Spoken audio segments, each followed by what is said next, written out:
కొన్ని దశాబ్దాల నుంచి మాదిగ ఉపకులాలకు సంబంధించిన లక్షలాది మంది యువకులు ఎస్సీ రిజర్వేషన్లలో ఏబిసిడి వర్గీకరణ కోసం వాళ్ళు పోరాటాలు చేస్తున్నారు.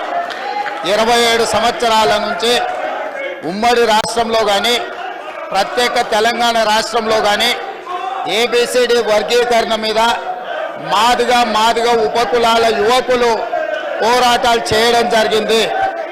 వారి పోరాటాల ఫలితం ఒకనాడు ఇదే శాసనసభలో మాదిగ ఉపకులాల వర్గీకరణ కోసం వాయిదా తీర్మానం ఇస్తే నాతో పాటు ఆనాటి శాసనసభ్యుడు సంపత్ కుమార్ను కూడా ఈ సభ నుంచి బహిష్కరించడం జరిగింది.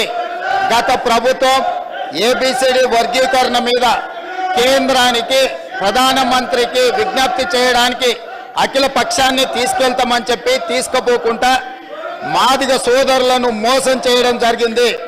కానీ డిసెంబర్ 3, 2023 నాడు ప్రజాప్రభుత్వం బాధ్యత తీసుకున్న తర్వాత తక్షణమే మా ఉప ముఖ్యమంత్రి గారి సూచన మేరకు మాజీ ఉప ముఖ్యమంత్రి ప్రస్తుత మంత్రి దామోదర్ రాజనరసింహ గారి నేతృత్వంలో మా శాసనసభ్యులందరినీ అడ్వకేట్ జనరల్ని ఢిల్లీకి సుప్రీంకోర్టుకు పంపించి న్యాయ కోవిధులతోని చర్చించి సుప్రీంకోర్టులో బలమైన వాదనను తెలంగాణ రాష్ట్ర ప్రభుత్వం కాంగ్రెస్ ప్రభుత్వం వినిపించడంతో ఈనాడు సుప్రీంకోర్టు మాదిగ ఉపకులాల వర్గీకరణకు అనుకూలమైన తీర్పునివ్వడం జరిగింది.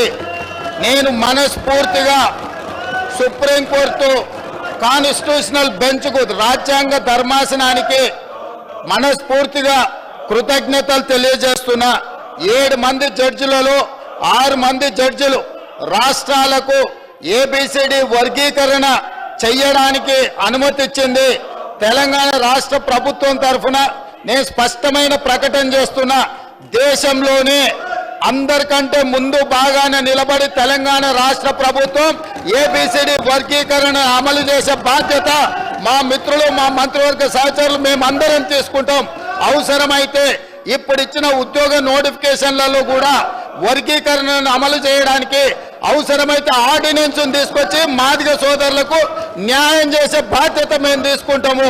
కాబట్టి ఈరోజు ఈ సభ అందరూ కూడా ఈ అంశం మీద ఏకాభిప్రాయానికి వచ్చి మాదిగ ఉపకులాల వర్గీకరణకు సంపూర్ణంగా సహకరించాల్సిందిగా రాష్ట్ర ప్రభుత్వం తరఫున నేను విజ్ఞప్తి చేస్తున్నా అధ్యక్ష.